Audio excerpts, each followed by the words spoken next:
Welcome to the Rim Break Rodeo. We hope this video helps. You begin by confirming prerequisites. PC app and headset app must match, and GPU drivers should be current. Once done, enable Steam VR or the headset's link mode because that provides the VR runtime.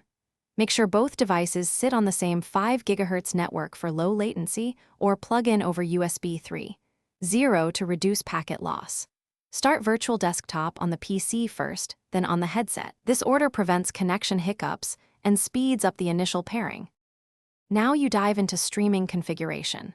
First, pick a bitrate, 50 to 100 Mbps for 1080p at 90 Hz.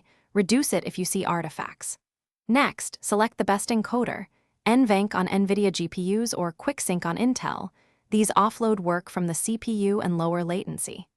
Once selected, adjust buffer size, frame rate, and render resolution so the headset receives smooth frames without stutter. Test a short clip, then tweak settings incrementally until motion feels natural and visuals look crisp.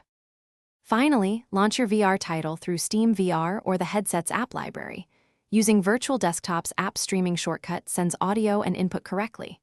While playing, watch for latency and packet loss.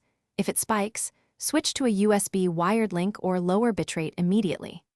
If the stream fails to start, update GPU and headset drivers, restart both virtual desktop apps, and confirm the 5 GHz router channel isn't crowded. One key troubleshooting tip: reboot the router and PC. Thanks for watching. Consider subscribing if we helped you.